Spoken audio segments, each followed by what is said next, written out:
of the internet, and welcome to 20 years ago, where I'm going to be building a Renault Clio, because I felt like it. Anyway, I'm not going to be building a sport Clio, just a normal Clio. They're nice cars, anyway. I've been in one. Comfortable, and all that. Much more comfortable than other cars. Anyway, these are the hatchbacks, I think, that we have of this era. There is not a lot available. Looks like we're going to have to use something or other. This one, maybe? There's a 95 here. Looks more of a liftback, though, and I think it's a bit too big, whereas that's too much of a Honda Jazz. But I don't want to use something too old at the same time. I still want it to be kind of period correct. I think I'm going to have to use this. Even though it's probably not the most accurate body. It's probably more Ford Escort sized. It's kind of the best option I've got. Now in terms of the body, we'll just be going with fairly cheap stuff to begin with.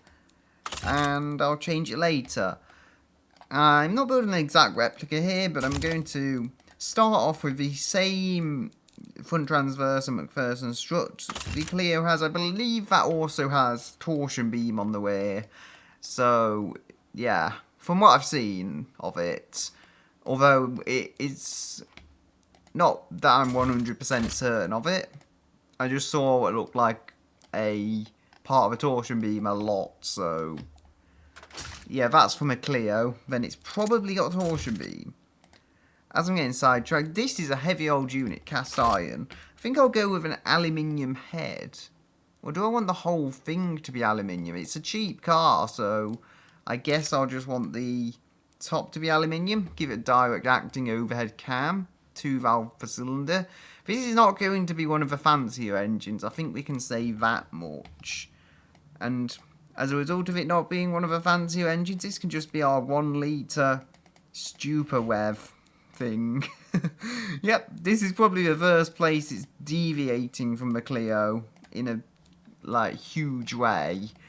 It's got 998 cc's. I've just remembered actually, I think the Clio had like aluminium bonnets and stuff on certain trims, which would make it a partial aluminium technically, but again we're gonna get back to this, which is where we need to be. Everything can afford to be cast because it's quite a small engine with a very high bore, so we can get away with it. I'm thinking we can get 50 horsepower. If we can get 50 horsepower just initially without really trying, I will be happy enough and I won't try and change the technology.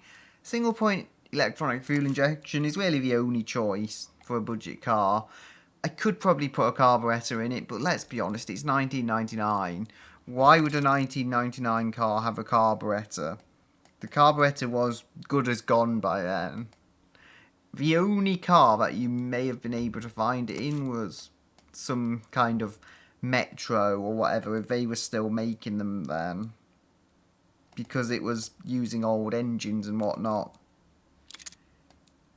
We can have a freeway. I don't see why we need high flow. That's more race car, but we can go with just normal free flow, which should make it quite efficient. And a baffled muffler, again, to keep prices down over having really expensive fancy stuff in this car.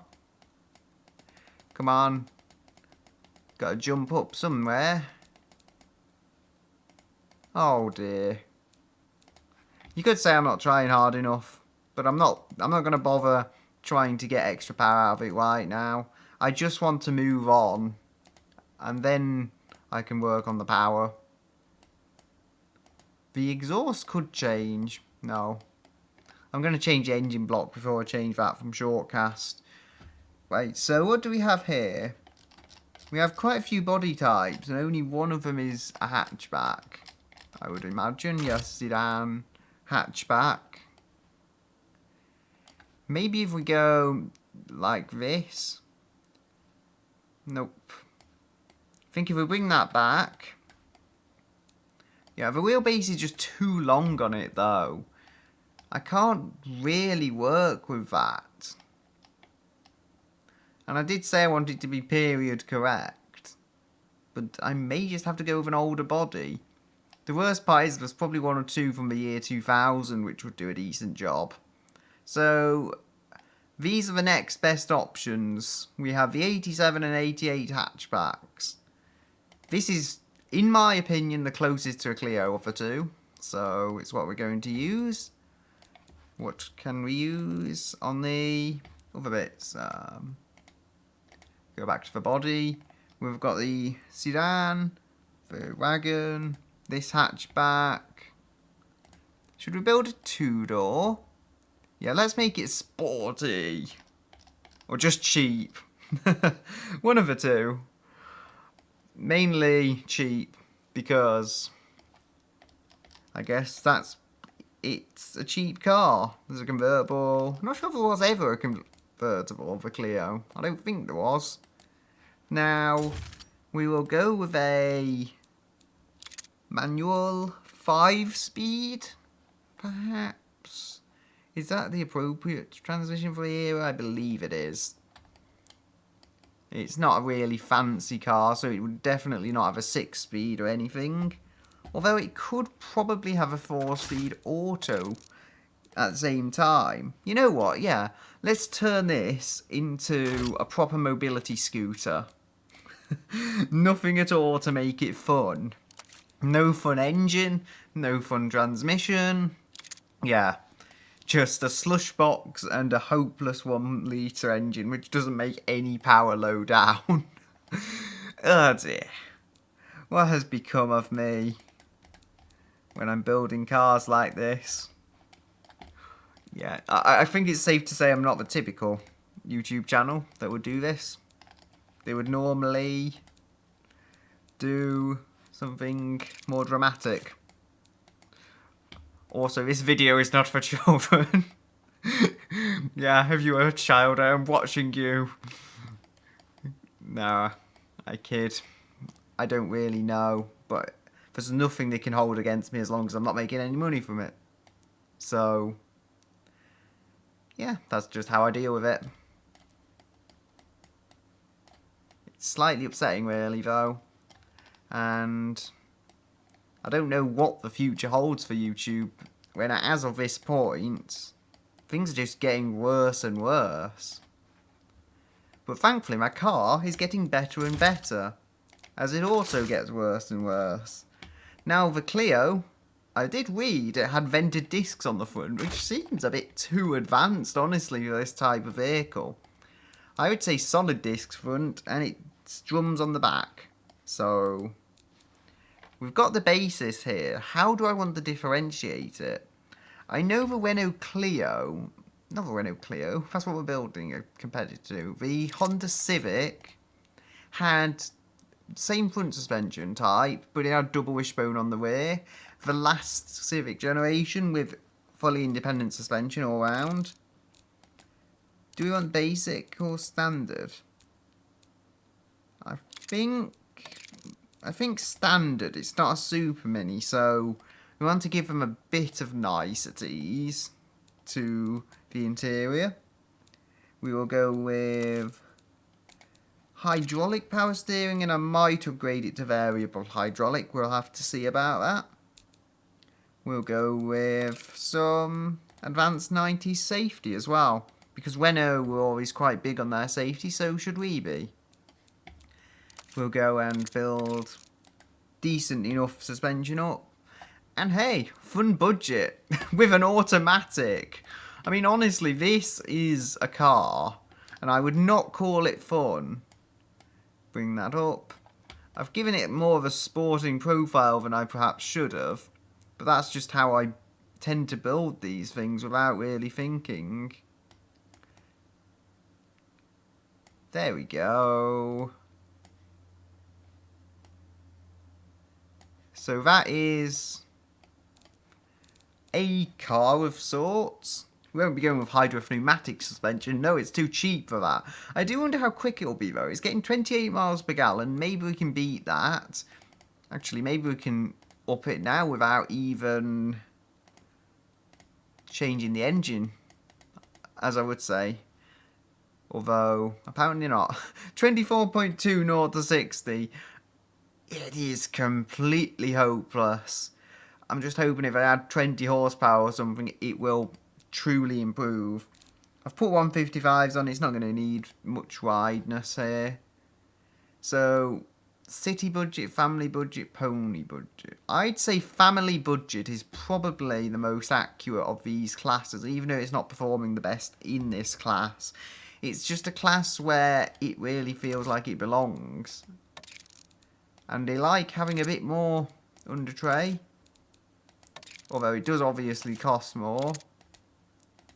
It's going to make it more aerodynamic and I would think more fuel efficient. Yeah, it does. So we go up about 1 mile per gallon in total. And that is something that I think is worth spending money on in all of this. What else do we have that can be changed? We have the panel material. It is 1999, so maybe partial aluminium. Nope. Okay. Just have a look round here and see what their various technologies change. H8.3.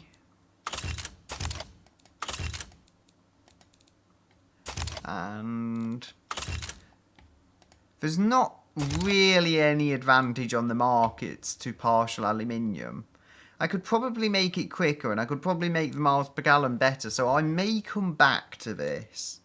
But that's not something I'm going to do at the moment. The chassis, it's very much the same. But given I'm going for a French car, I could technically put no corrosion resistance on and make it better that way. According to automation at least. However, this is supposed to be French, and the French are pretty good at corrosion resistance. It's the one thing, well, along with comfort, that they do really well. And we could go front longitudinal. Again, I'm not building a Clio, so I think it would make servicing a bit easier, but I don't know for certain. It apparently reduces cabin volume and I think it increases sportiness, or either that or it stays about the same. Servicing costs do go down. Drivability goes up, which probably means it'll drive more nicely, as was evidenced actually with that 1970s sports saloon I built, which should be up to YouTube by now. And we'll have less cooling capacity, but it's not like it's going to need a lot of cooling capacity, so I think it's probably a good choice to make, even if the market doesn't agree with me at all. Oh dear, I'm gonna try and change their minds. So McPherson strut and double wishbone don't make much difference, as I wouldn't expect them to, honestly. It's got pushrod on the rear. If I go back to something else, I think that's why it dropped it. I think it dropped the market performance because I put pushrod suspension on. Unintentionally, but I still did that. The solid axle coil. Now, that is like a big old, how would I say, land yacht type of suspension, though. It's not really what you want on a tight handling European hatchback. So I think semi-trailing arm is probably the best balance personally. I don't think it needs to be fully independent, although it would be a nice thing to have. Semi-trailing arm is cheaper and I think I can get it to work. Again, this seems to be following a lot of the same, how would I say it, design features of that 70s vehicle, and it's completely unintentional, but it is working out that way. Oh no, it has to be comfort, it's French. It has to be a very, very soft, comfortable car. It kind of becomes a German car if it isn't. Or if it is soft, I guess it could be an English car as well. English cars are quite soft a lot of the time. Or older English cars are. I'm sure nowadays everything's going more German and they've firmed it all up for autobahns and the rest of it. But up until the early 2000s, things would remain soft if they were from England or France. It's just the way the cars were built. Not that I would complain about that. I, in fact, like it more than I like the German approach of firm everything up so it's good at high speed. But that's just me. Not that I'm someone who drives quick, unless I have to. 87.7, 86.9. Yeah, I see the improvement there. It does cost more. But if the market does want it, then who am I to refuse? How heavy is this thing? It does make me think now. If I've got a partial aluminium body, and wow, look at that weight balance. So, got a longitudinal, I think, front wheel drive car. It weighs just under 1050 kilograms, so about the same as a early 2000s Toyota MR2. It is also the MOS in Japan, I think. But we've got rear wheel drive. I feared that might happen as well. If I change this to front, yeah, that leaps up again. So, it was just a combination of factors, I think. If I go sport, normal, comfort, they don't actually like what I'm trying to build. That's the problem. The pony do. I don't know why you would be in the market for a pony car and then you would see this with a hopeless 1 litre engine and go, you know what? That's what I've been looking for. No, make it an auto as well. I don't know why anyone in their right mind would go buying this instead of a pony car. They're just so different, you know? And they don't really overlap at all. So I'm going to adjust this engine now and see what I can do, and then I will return. And so I return with the literal trash, as I have called it, for lack of a better name. But it has some wheels that I've put on it, and I have to design the rest of it. Also, I'll go through the engine, and what I've eventually ended up with it is a 1.2 litre direct acting turbocharged unit with multi-point injection, but it is fully cast iron. I mean, I've tried to cut corners where I can to save money, as you'll see, but it is overall just what it is. I've put a performance intake on it, doesn't seem to make it more expensive. However, it does make it perform better. So, you know, I might as well put that on. I mean, perform better in terms of economy as well. It does make it a bit louder, but it's not exactly a luxury car, so I should be fine with that bit of noise, since there's only going to be tyre noise, wind noise, all the rest of it going in otherwise. And they will overtake any kind of engine noise, I would think. We have 110 kilos, which, considering this entire car weighs less than a tonne, is quite a bit for the engine alone. Nonetheless, weight balance is okay, if I just find it. 58% front and 42 rear. So, you know, for a front wheel drive, that's decent enough. It is transverse. It was longitudinal, but I wanted to change the rear suspension to save a bit of money. Again, I've cut corners where I can to try and make this car more affordable. So, the rear suspension is now torsion beam, front suspension is McPherson strut, and the wheels and tyres, they're 155s, and I think it's 15-inch alloys.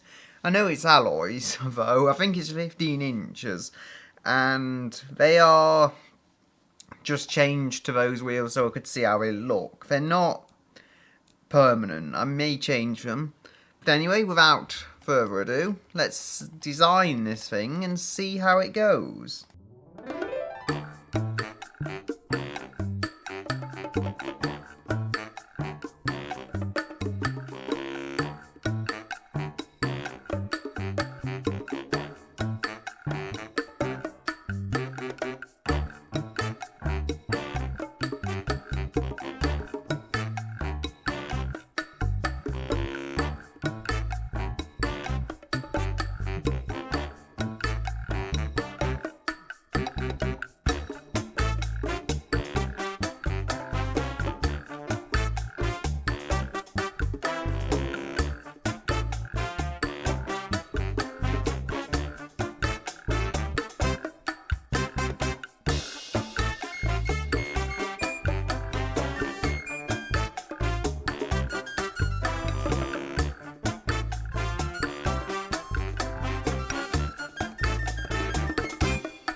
So here we are again, and I've forgotten to put mirrors on it, which is stupid of me, but hey, I remembered now. Right, let's just chuck some mirrors on. Which ones look suitably early 2000s? Those ones? No, they definitely don't work. These should do a good enough job. Just try and finish this up quickly. It's not my best piece of design, I won't even pretend it is. For one moment, because there's no point. I think chrome mirrors might be a bit too much. There we go. It's got chrome everywhere, but then you've got plastic mirrors because it's a cheap car. Still, this grille here, it also does show the chassis, but what am I supposed to do? It's limited in its abilities as a game. The engine is also knocking, which I should really fix, so don't want to go on here. And is it knocking? I don't want it to be on that menu. Or do I, actually? 79. That seems to have fixed the knocking problem. How about the engine RPM? No, still want to keep it at 6900. Alright, that's sorted then. And just check all the years on 1998 as they should, because I originally said to 1999, but I believe this Civic debuted in 1998. Or not Civic, why do I keep calling it that? But I believe this Clio debuted in 98, so it's best to just check that over before I export it. And then I'll see you in BeamNG. So, I should now be able to set off as I shift into first gear. Hopefully I can avoid the kerfuffle of the pedals sliding away from me. Now I've put the carpet feet down. And I'll slow it down to second gear. Third. This feels weirdly more powerful than it is. But it does still kind of get round corners. Yeah, this is not exactly what I call fun. The 70s Sports Saloon handled a lot better. And yes, I have put drum brakes on the front and the rear. But they are performing just fine, no complaints there. And yeah, that didn't seem smooth over there either. I should have probably shifted down. It seems to like second and third gear a lot. Anything above that is not really achievable. I mean, maybe on the long straight I'll be able to get above it, but for the time being, at least, second and third, maybe some first are all we're going to get. The good thing is, I guess because we've not got crazy amounts of power, I'm not feeling that this is too... I think it's too uncontrollable. Now the hill will take me here and I don't need to shift down because of that. Ooh, we're going all the way up to fourth gear. It is a manual now. I went against the markets. I mean, I just had to because it seemed to make the most sense that a basic car like this, you would get a manual to try and get what bit of fun you could out of it. Ooh! That was an odd way to cut corners, and everything is crunching, and that's not what you want necessarily. Oh dear. I feel like I had the same type of a hit there on the front as I actually did in the Plymouth Fury 3 when I drove that. So, it's a very, very strange thing, you know. I'm comparing this to a muscle car. Maybe not in the way you would expect. It just understeers. It understeers horrendously. I can't do anything about that understeer though, because that's just the way it's built. I mean, I've got 155 hard tyres on it. It's not got the best of tyres. And you can feel that. You can feel the tyres aren't the best. The differential especially. More so than the tyres, I reckon. A good differential could have made this handle incredibly well, but it just doesn't have that. And that does indeed hurt it. I shouldn't have broke there as much as I did. I should have just tried to, you know, really turn into that corner. Or should I? I don't know. I ran it out as I did. 4th gear. And these times are looking quite slow to me, but I think I've got a pigeon on the leaderboard, so we should safely be above having this slowest time. Come on. That felt like a good smooth run actually around that corner. And despite all of what I'm throwing this car through, it is surviving. Brake earlier here into 2nd gear. Round there. Oh dear. See, that's what I mean by understeer. Even some of the worst cars I've built should have been able to take that, but this just couldn't. And I think understeer like that is going to be its downfall. I just hoped it could handle a bit of speed, and it couldn't, and it wasn't much speed I was expecting from it either. I was expecting a perfectly reasonable amount of speed for this type of vehicle, but... oh dear, now we're going 3rd. I was expecting a perfectly reasonable amount of speed, but it just wasn't giving it, and I've still messed up that corner badly. Somewhat pulled out of it. I mean, this feels like a kind of vehicle the sand won't slow it down as much. I don't know why that is in particular, but it just seems like it's going to go better through sand, perhaps, than other surfaces. I broke there more than I should have. Again, it's just habit. But I got a very good smooth run out. I'm going to try and shift down to 4th at just the right moment, like so. And cross the line. Yeah, 2nd lap was the best. 3rd lap wasn't bad. But it just couldn't quite match 2nd lap in terms of smoothness, I guess. So, it has done quite poorly, actually. It's beaten a Civetolina and a Montgomery 2400 GT. However, it has come below a Bolide Corsair Competizione and an Ibishu Dove. It's in that part of leaderboard, really, for uncontrollable vehicles, in some respect of the term. And this, although not uncontrollable, it has chronic understeer that I just can't do anything about. I mean, the chassis isn't here to do better for the vehicle. That's true. I mean, maybe if I changed the rear suspension, the torsion beam on here is actually a lesser technology than the trailing arm that I used on a 70s sports saloon, and that was a front wheel drive that was very, very good. So, having said that, I'm going to have to leave my disappointing performing car here for today. Mind, it isn't a sports car. You must bear that in mind.